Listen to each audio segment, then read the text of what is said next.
Good morning everyone और सभी विद्यार्थियों। आज आपके लिए एक वीडियो तैयार किया जा रहा है। वो वीडियो है जो विश्व के प्रमुख महामार्ग हैं उनकी अपन चर्चा करें। ठीक, तो आपसे निवेदन है कि आप वीडियो को ज़्यादा से ज़्यादा देखने की कोशिश करें, बार बार उसको रिपीट करने की कोशिश करें ताकि आपको ये याद हो सके। आज अपन टॉपिक पढ़ेंगे इसको मैपिंग के जरिए इसको याद करना कि महामार्ग हैं कहाँ से कहाँ गुजरते हैं और किन क्षेत्रों से वे ये सेवाएं प्रदान करते हैं। तो विश्व के कुछ महामार्ग ऐसे हैं जिसकी अपन चर्चा कर रहे हैं। पहला महामार्ग है कि जो अमेरिका का जो पैन अमेरिकन महामार्ग है, जो विश्व का सबसे लंबा महामार्ग है।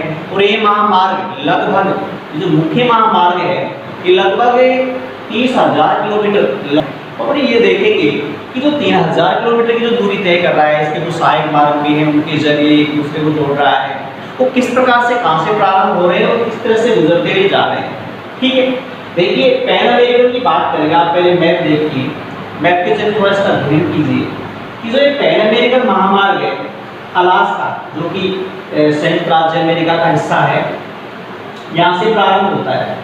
यहाँ से प्रारंभ होने के बाद इसका जो फेयरबैंक्स जो क्षेत्र है यहाँ से प्रारंभ होता है और यहाँ से प्रारंभ होने के बाद में ये व्हाइट हाउस पहुँचता है। व्हाइट हाउस पहुँच करके ये व्हाइट हाउस पहुँच करके ये जो कनाडा का जो एडमंटन क्षेत्र है, कनाडा का कौन सा है एडमंटन, ये एडमंटन तक आता है। ठीक है, एडमंटन आने के बाद में ये महामार्ग दो क्षेत्र में डिवाइड होता है। एक क्षेत्र कौन सा इसका, ये पूर्वी क्षेत्र है। कौन सा है पूर्वी क्षेत्र है। ये कौन सा इसका पश्चिमी हिस्सा है। यहाँ से ये सीधा कहाँ जाता है मिनियापोलिस, ये संयुक्त राज्य अमेरिका का है, मिनियापोलिस आता है और मिनियापोलिस से होता हुआ ये जो महामार्ग है, महामार्ग का जो पार्ट है ये सैन एंटोनियो आ जाता है। कहाँ जाता है, ये सैन एंटोनियो है। कौन सा भाग है, सैन एंटोनियो है। ठीक है, ये सैन एंटोनियो आ गया। इसी का जो सहायक महामार्ग जो पश्चिम का जो क्षेत्र है ये एडमंटन से डेनवर होता हुआ सीधा ये भी कहाँ जाता है, सैन एंटोनियो पहुंच जाता है। कहाँ पहुंच जाता है, सैन एंटोनियो पहुंच जाता है। अब इसके नीचे जब अपन चलेंगे, क्योंकि ऊपर देखते हैं तो भाई ऊपर ये अलास्का है, इधर कनाडा है, ये संयुक्त राज्य अमेरिका। संयुक्त राज्य अमेरिका से नीचे कौन सा आता है, मैक्सिको सिटी आता है। कौन सा आता है, मैक्सिको आता है। ठीक है, अब मैक्सिको सिटी से होता हुआ ये मतलब सैन एंटोनियो से सीधा जाता है, मैक्सिको सिटी जाता है और मैक्सिको सिटी मैक्सिको कुछ देशों कुछ महानगरों को क्रॉस करता हुआ सीधा कहाँ पर चला जाता है, पनामा सिटी पहुंच जाता है। कहाँ पहुंच जाता है, यहाँ पर देखिए ये जो आगे तो आपको एक गैप दिखाई दे रहा है, यहाँ पे गैप है। कौन सा है गैप, जिसके हम चर्चा करेंगे। ये पहुंच जाता है यहाँ पे। ठीक है, ये वाला जो इसका जो हिस्सा है ये हिस्सा बड़ा कठिन मार्ग है। यहाँ पर इसको तय करना बड़ा मुश्किल है क्योंकि ये वर्षा वन क्षेत्र में आता है और यहाँ पर अधिक वर्षा होती है और ये क्षेत्र वर्षा अधिक होने के कारण यहाँ पर कुछ नहरें वगैरह भी हैं, जिसके कारण इसको काफी कठिनाइयों का सामना करना पड़ता है। ठीक है, पनामा नहर से आगे यहाँ पर देखिए ये पूर्व देखिए, यहाँ पर ये जो बड़ा हिस्सा है ना ये पूर्व है। पनामा से इधर दक्षिणी को चलेंगे पूर्व है।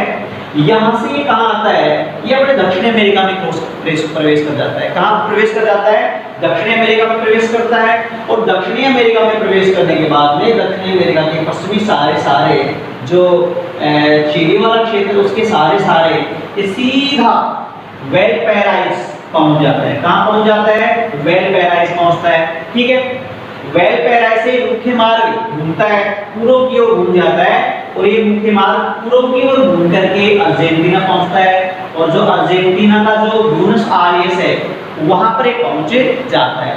यहाँ तक ये मुख्य मार्ग है। ठीक है, अब मुख्य मार्ग अभी बात कर रहे थे कि जो कुछ ऐसे क्षेत्र भी होते हैं जो एक तरह से गैर सरकारी इसको मान सकते हैं, जो अस्वीकृत होते हैं। ये क्षेत्र यहाँ से यानी कि ब्यूनस आयर्स का एक सहायक पार्ट जाता है क्यूबो द्वीप। कहाँ जाता है, क्यूबो द्वीप जाता है। और इसी का एक सहायक जो मार्ग है ये जो वेलपैराइस है, कौन सा है, ये वाला वेलपैराइस। इस वेलपैराइस से दक्षिण की ओर जाता है इक्विलिब्रियम के पास पहुंचे जाता है। और यहाँ तक भी जो अपना जो ब्राजील है, कौन सा है, ब्राजील, जो ब्राजील का ब्रासीलिया है, वहां पर भी यह मार्ग सेवाएं प्रदान करता है, यहाँ तक भी सेवाएं प्रदान करता है। ठीक है, तो इस तरह से हम कह सकते हैं कि जो पैन अमेरिकन महामार्ग है ये उत्तरी अमेरिका महाद्वीप और दक्षिणी अमेरिका महाद्वीप को जोड़ने का कार्य करता है। यहाँ पर देखिए एक पनामा नहर है, कौन सी नहर है, पनामा नहर, और पनामा नहर के पास में यहाँ देखिए इसका बड़ा चित्र बना करके आपको समझाया गया है कि इनके बीच में गैप है, वो क्या है, गैप, जिसको कहते हैं दारिम गैप। क्या कहते हैं, दारिम गैप है इसमें, और इस गैप के कारण इसमें काफी कठिनाइयां महसूस होती है। तो इस तरह से इस गैप के जरिए जुड़ करके, इस गैप के जरिए ये जुड़ करके ये महामार्ग दक्षिणी अमेरिका के दक्षिणी छोर को यह उत्तरी अमेरिका के उत्तरी छोर की ओर जोड़ता है। अलास्का के उत्तरी छोर को आपस में जोड़ने का कार्य करता है। इसलिए हम कह सकते हैं कि जो पैन अमेरिकन महामार्ग है ये अमेरिका का मुख्य महामार्ग माना गया है।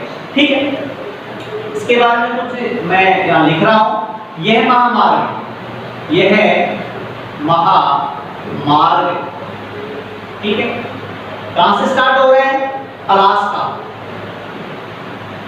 अलास्का के फेयरबैंक्स से स्टार्ट होता है,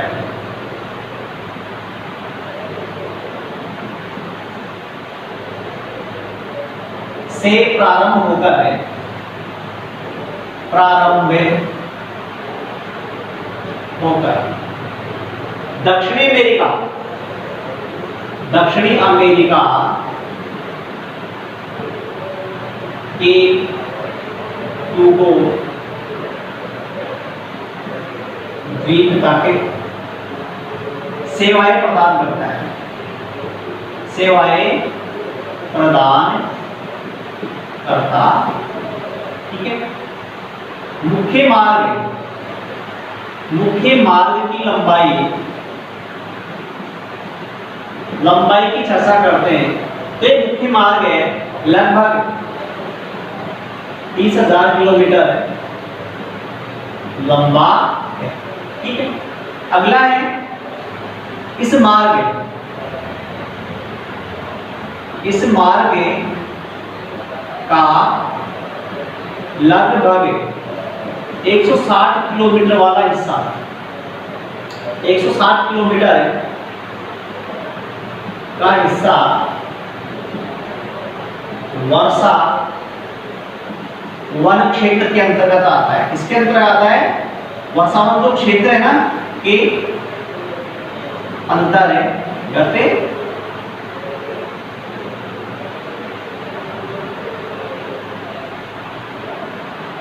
अंदर आता है।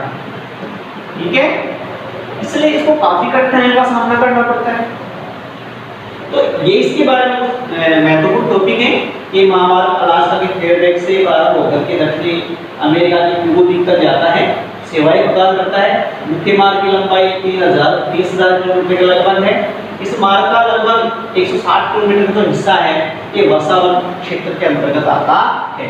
जैसे मान लो कभी कभार आपसे पूछ ले कि जो मुख्य मुख्य क्षेत्र, मुख्य मुख्य जो स्टेशन है उसके नाम बताइए, तो फेयरबैंक्स है, व्हाइट हॉर्स है, एडमंटन है, डेनवर है, मिनियापोलिस है, सैन एंटोनियो है, मैक्सिको सिटी है, पनामा सिटी है। ठीक है, इसके अलावा टूबो है, टूबो के अलावा वेलपेराइज है, वेलपेराइज के अलावा ब्यूनस आयरेस है, और ब्यूनस आयरेस के साथ साथ में जो ब्रासीलिया है ब्राजील का, इसके मुख्य क्षेत्र के अंतर्गत आते हैं।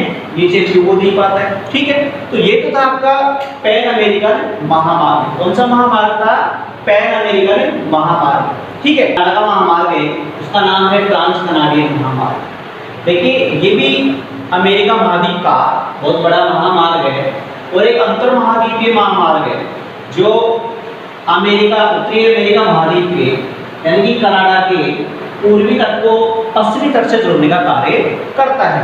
और इस पर लगभग 10 प्रमुख ऐसे क्षेत्र हैं जो महत्वपूर्ण क्षेत्र माने जाते हैं, महत्वपूर्ण नगर माने जाते हैं, उनको आपस में जोड़ने का कार्य करता है। अब देखिए ये जो रेड लाइन दिखाई दे रही है ये एक महामार्ग की है। इसके नीचे जो आपको ये ग्रीन ग्रीन दिखाई दे रहा है ये संयुक्त राज्य अमेरिका और कनाडा को अलग करने वाली सीमा रेखा है। और यहाँ पे देखिए झील है, सुपीरियर झील क्षेत्र है, यहाँ पर मीठे पानी की झील है जिसमें 5 झीलें मिलती हैं। तो ये वाला क्षेत्र, इसके आसपास से क्षेत्र गुजरता है और ये गुजरकर इसके प्रमुख नगरों को जोड़ता हुआ चला जाता है। देखिए ये सेंट जॉन नगर है, न्यूफाउंडलैंड का एक क्षेत्र है, न्यूफाउंडलैंड का नगर है, मुख्य नगर है सेंट जॉन नगर, एक व्यापारिक नगर है। और ये कनाडा के लगभग उत्तरी जो पूर्वी क्षेत्र है उसका हिस्सा है। ये यहाँ से लेकर के यहाँ का जो पश्चिमी तट का जो वैंकूवर है वो यहाँ तक स्थित है। देखिए वैंकूवर से जब अपन चलते हैं तो इसका जो मुख्य क्षेत्र विक्टोरिया आता है, विक्टोरिया से ये कामरूप जाता है, कामरूप से कैलगरी जाता है, कैलगरी से विनिपेग जाता है, विनिपेग झील क्षेत्र है, ठीक है। फिर ये होता हुआ कुछ नगरों से गुजरता हुआ झील क्षेत्र के पास से गुजरता हुआ ओटावा चला जाता है, ओटावा से आगे मॉन्ट्रियल जाता है और मॉन्ट्रियल से आगे ये फ्रेडरिकटन है, यहाँ पर है फ्रेडरिकटन, वहां चला जाता है। और इसके पास में दक्षिण में इसके जो पूर्वी में देखो हैलिफैक्स है, इसके पास से होता हुआ ये क्षेत्र कहां चला जाता है, सेंट जॉन नगर को जाता है। इसलिए हम कह सकते हैं कि ये भी अमेरिका का उत्तरी अमेरिका का प्रमुख महामार्ग है, इसको ट्रांस कैनेडियन महामार्ग कहते हैं। कनाडा क्षेत्र के, कनाडा के जो आबादी वाले क्षेत्र हैं, औद्योगिक क्षेत्र हैं, ठीक है, कृषि वाले क्षेत्र हैं, उनको जोड़ने का कार्य करता है, ठीक है ना। अब देखिए इसके बारे में कुछ लिखा है मैंने, ये महामार्ग कनाडा के लगभग 10 प्रमुख क्षेत्रों को जोड़ता है। कितने प्रमुख क्षेत्रों को जोड़ता है? 10 प्रमुख क्षेत्रों को जोड़ता है, जैसे वैंकूवर, विक्टोरिया, कामरूप से है, कैलगरी है, विनिपेग है, ओटावा है, मॉन्ट्रियल है, फ्रेडरिकटन है, इसके अलावा सेंट जॉन नगर है, इनको आपस में जोड़ने का कार्य करता है, ठीक है ना। ये एक अंतर्महाद्वीपीय महामार्ग है, यानी कि महाद्वीप को आर पार, यानी कि महाद्वीप के पूर्वी छोर को पश्चिमी छोर से जोड़ने का कार्य करता है। ये है पूर्व में सेंट जॉन नगर को, पश्चिम में वैंकूवर को जोड़ता है। देखिए सेंट जॉन नगर यहाँ पे है, कहाँ पर है? ये सेंट जॉन नगर है और ये आपका वैंकूवर है, इसको आपस में जोड़ने का कार्य करता है। और इसकी लंबाई, जो मुख्य मार्ग है, इसकी लंबाई 7800 किलोमीटर है, यानी कि ये महामार्ग यहाँ से लेकर के यहाँ तक लगभग 7821 किलोमीटर वाले क्षेत्र में फैला हुआ है। भाई झील क्षेत्र भी आता है, जिस प्रकार से अपन ने इससे पहले वाले जो पैन अमेरिकन महामार्ग में पढ़ा था, और यहाँ पर एक गैप आया था, क्या था? गैप, जिसके बारे में मैंने इधर बताया था कि जैसे एक नहर वाला क्षेत्र है, ये मार्ग आ रहा है, नीचे मार्ग आ रहा है, भाई ये ट्यूबो है, कौन सा है? ट्यूबो, ये कौन सा है? पनामा सिटी है। इनके बीच का जो दूसरा वो गैप है, इसको डारिन गैप कहते हैं, DARIN, डारिन गैप कहते हैं। इसी प्रकार से ये झील क्षेत्र के पास से होते हुए गुजरता है, विनिपेग झील आती है इसके पास में, या जो सुपीरियर झील है ये आती है इसके पास में, से ओटावा, मॉन्ट्रियल होता हुआ सेंट जॉन नगर को चला जाता है, ठीक है। तो इसकी लंबाई भी कितनी है? 7821 किलोमीटर है। और ये व्यापारिक दृष्टि से देखते हैं, व्यापारिक दृष्टि से देखते हैं तो महत्वपूर्ण महामार्ग में से एक है, या आप ये कह सकते हैं जो विश्व के जितने भी बड़े महामार्ग हैं उनमें से एक प्रमुख महामार्ग माना जाता है, ठीक। तीसरे महामार्ग की बात करते हैं तो जो तीसरा महामार्ग है ये भी अमेरिका का ही महामार्ग है, इसको हम उत्तरी अमेरिका का महामार्ग है, इसको अलास्का महामार्ग के नाम से जानते हैं।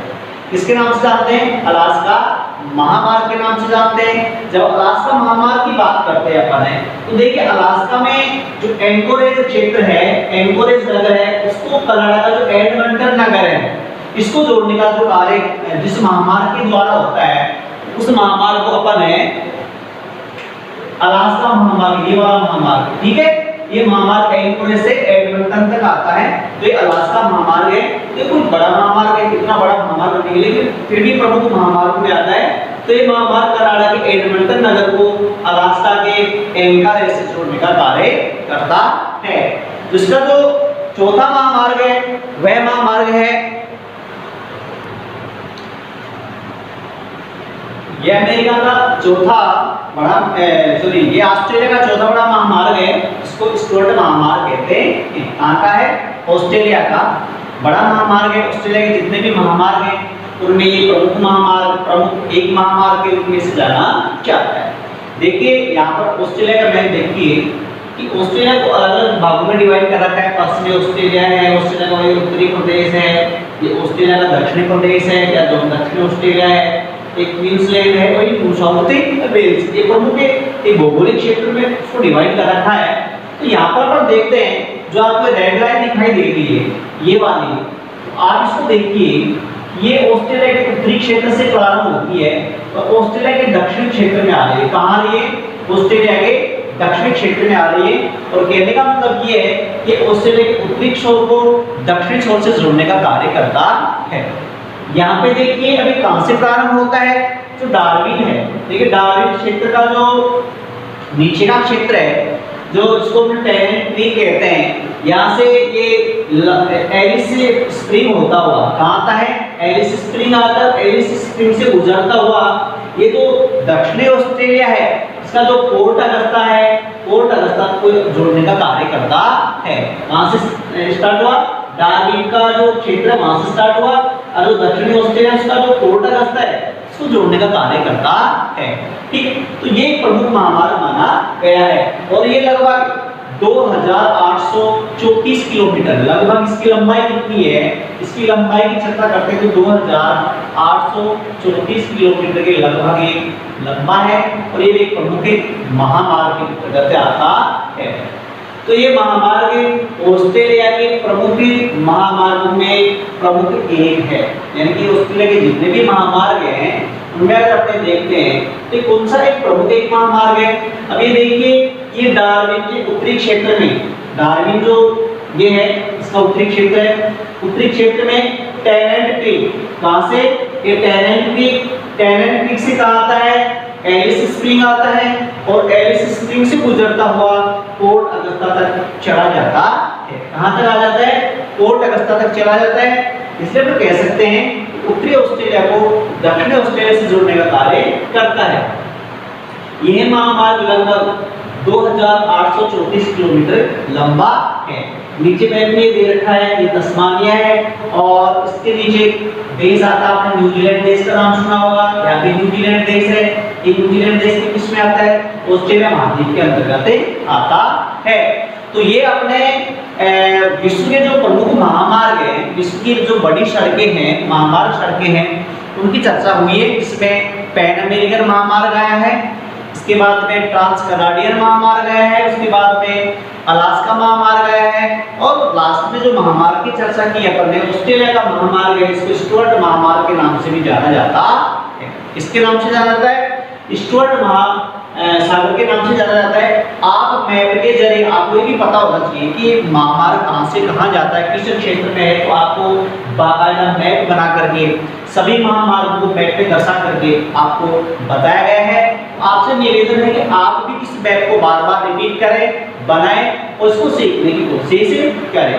तो ये तो थे अपने विश्व के प्रमुख महामार्ग। अब हम ये देखते हैं कि विश्व के जो प्रमुख देश हैं, जैसे अमेरिका देश है, अफ्रीका है, चीन है, भारत है, ठीक है, तो इनमें जो सड़कें हैं इनकी स्थिति क्या है इसके बारे में हम चर्चा करते हैं। तो सबसे पहले अपन अमेरिका की बात करते हैं। किसकी बात करते हैं? अमेरिका की बात करते हैं।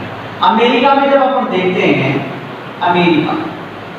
अमेरिका में अपन देखें तो अमेरिका में जो सड़कें बनी हुई है, कहते हैं सबसे अधिक सड़कें कहाँ हैं, सबसे लंबी सड़कें कहाँ हैं? अमेरिका में। और लगभग अधिक साधन कहाँ गति करते हैं? अमेरिका में गति करते हैं, क्योंकि जितने अमेरिका के विकसित देश है, ठीक है, विकसित देश होने के कारण वहाँ पर सड़कों की लंबाई बहुत बढ़िया और बहुत अधिक है और वहाँ पर बहुत अधिक साधन है, उस पर गति करते हैं, ठीक है। तो अमेरिका महाद्वीप में अगर देखते हैं प्रति वर्ग किलोमीटर के हिसाब से देखते हैं तो वहाँ का जो सड़क घनत्व है, सड़क घनत्व की बात करते हैं, वहाँ का सड़क घनत्व 0.65 प्रति वर्ग किलोमीटर है, प्रति वर्ग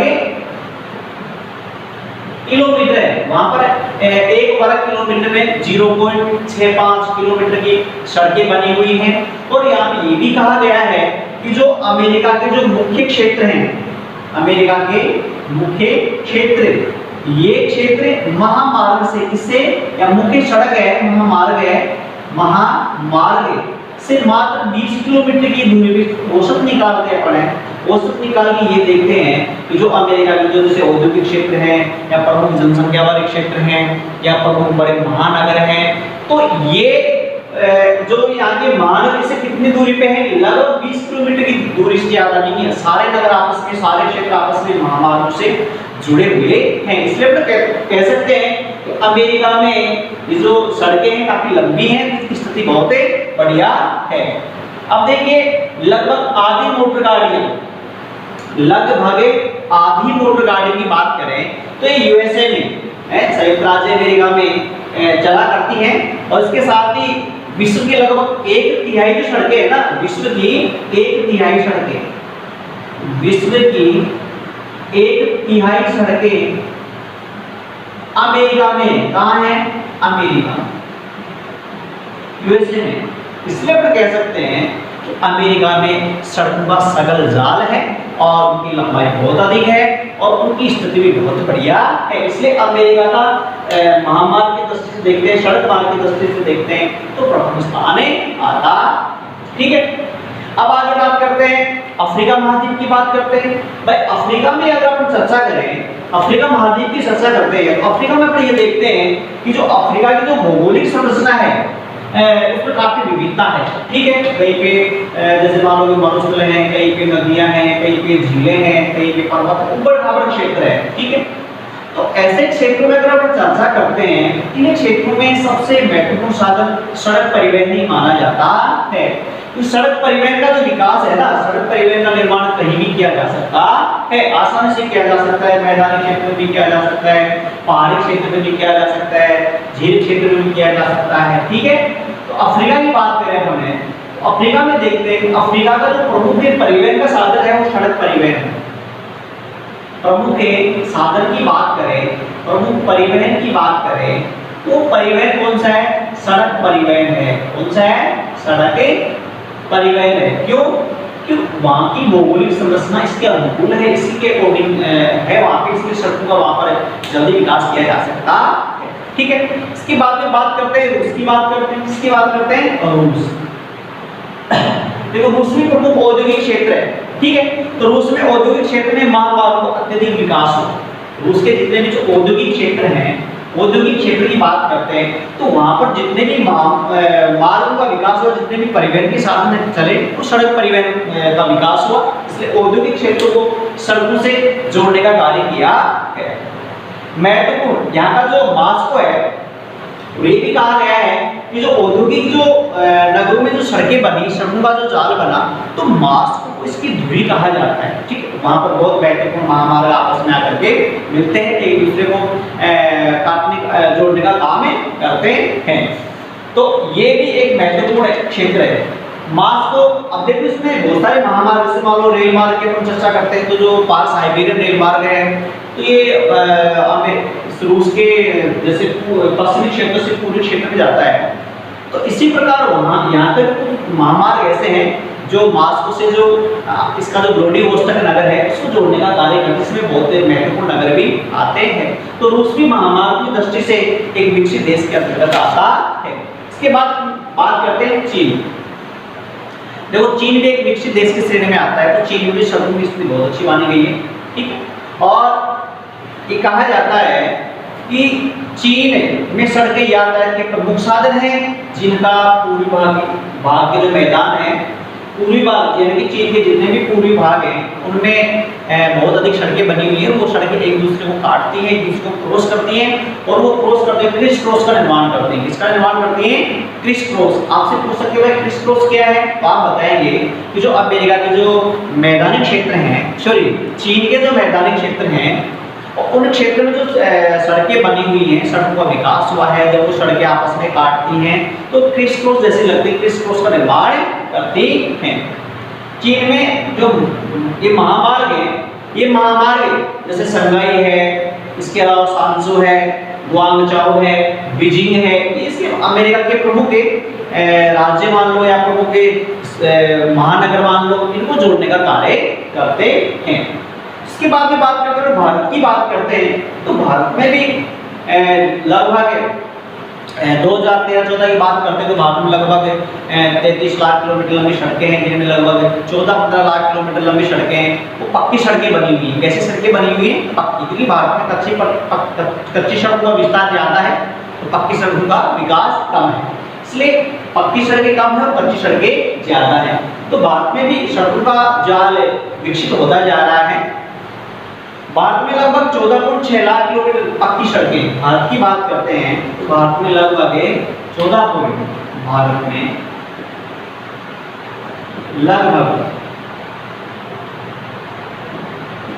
14.6 लाख किलोमीटर सड़कें हैं वो पक्की सड़कें, ठीक है।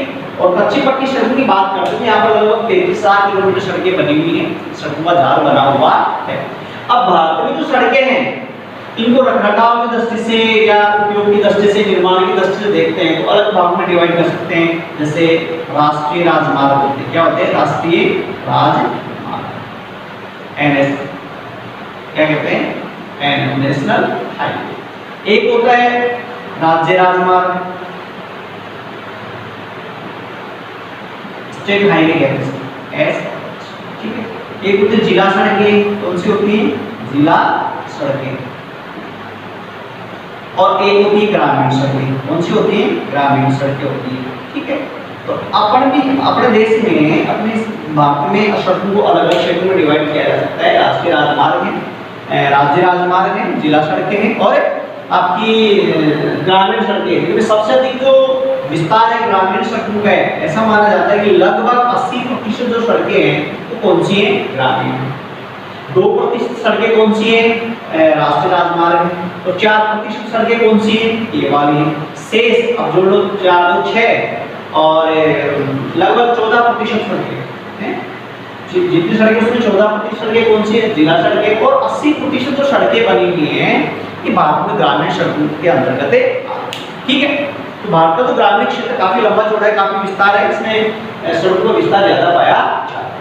इसके बाद में बात करते हैं कि भारत में एक महामार्ग का निर्माण किया गया है, इसको अपने एक तरह से स्वर्णिम चतुर्भुज योजना के नाम से इसको जानते हैं। स्वर्णिम चतुर्भुज योजना का नाम सुना होगा कि भारत में एक महामार्ग का निर्माण किया गया था जिसके द्वारा देश के प्रमुख नगरों को जोड़ने का कार्य किया गया है। वो प्रमुख नगर हैं जैसे, तो इसमें भारत में स्वर्णिम चतुर्भुज योजना की बात करेंगे तो स्वर्णिम चतुर्भुज योजना देखिए कि भारत के प्रमुख महानगरों को जोड़ने के लिए इस योजना का प्रारंभ किया गया था। ये भी कह सकते हैं कि दूरी को कम करने के लिए इस योजना को प्रारंभ किया गया। आबाद रूप से आवागमन के लिए इस योजना को प्रारंभ किया गया था। इससे समय की बचत भी होती है और पैसे की बचत, दोनों बचतें होती है। तो स्वर्णिम चतुर्भुज योजना में जैसे दिल्ली है, दिल्ली, मुंबई, चेन्नई, कोलकाता और फिर वापस दिल्ली, इस तरह से इन महानगरों को जोड़ने का कार्य महामार्ग का है, ठीक है। अब देखिए इसमें महामार्ग, ये जो नेशनल हाईवे है ये NH3 है, ये आपका NH4 है, ये आपका NH5 है और ये आपका NH जो 2 में आता है, इसमें आता है 2। और एक NH और है जो कलकत्ता को मुंबई से जोड़ता है, ये आता है NH6 आता है। कौन सा आता है? 6 आता है, ठीक है। अब इस स्वर्णिम चतुर्भुज योजना में 2 गलियारे प्रस्तावित हैं। कौन से? आपका उत्तर दक्षिण। अब उत्तर दक्षिण में देखिए, उत्तर दक्षिण में ये गलियारा है, ये उत्तर में श्रीनगर को कन्याकुमारी से जोड़ने का कार्य करता है। किसको जोड़ता है? इसमें श्रीनगर को किससे जोड़ा गया है? श्रीनगर को कन्याकुमारी से, कन्याकुमारी से जोड़ा गया है। कन्याकुमारी लाभ दक्षिण में है, ठीक है। इसका जो दूसरा गलियारा है ये है पूर्व पश्चिम गलियारा। कौन सा है? पूर्व पश्चिमी गलियारा। अब गलियारा किसमें क्या है? देखो पश्चिमी क्या है? पोरबंदर, गुजरात का जो पोरबंदर है, और आपका जो पूर्व में क्या है? तो असम का जो सिलचर है। तो ये क्या करता है कि पूर्व में सिलचर को, यानी कि ये है सिलचर को किससे जोड़ता है? सिलचर को पोरबंदर से जोड़ता है। कहां जोड़ता है? पोरबंदर को जोड़ता है। ठीक है, समझ। ये वाला जो आपको वाराणसी से कन्याकुमारी दिखाई दे रहा है, ये NH7 आपने सुना होगा, NH7 जो वर्तमान में इसका नाम कर दिया गया है NH44। कौन सा कर दिया गया है? NH44, जो वाराणसी को कन्याकुमारी से जोड़ने का कार्य करता है। तो ये भारत की प्रमुख स्वर्णिम चतुर्भुज योजना है, जिसका रखरखाव NHAI के द्वारा किया जाता है। किसके द्वारा किया जाता है? NHAI के द्वारा किया जाता है। तो भारत का भी सड़क मार्ग की दृष्टि से महत्वपूर्ण स्थान है, इसमें बहुत अच्छी सड़क का विकास हो रहा है। और स्वर्णिम चतुर्भुज योजना का विकास होने के बाद में देश में महामार्ग को आपस में जोड़ने का कार्य किया गया और उनके आपस में दूरियां कम की गई। दूरियों के साथ साथ समय और उस पर लगने वाला जो किराया भाड़ा है उसको भी कम किया गया है। तो भारत का सबसे लंबा राष्ट्रीय राजमार्ग की बात करते हैं तो NH7 है, जो वर्तमान में इसका नाम NH44 कर दिया गया है। NH8 की बात करते हैं तो ये आता है अपने जो मुंबई से दिल्ली होता इस तरह से आता है, तो इसका नाम है NH8 है। इसका वर्तमान में नाम NH48 कर दिया गया है। कितना कर दिया गया है? NH48 के नाम से इसको जानते हैं।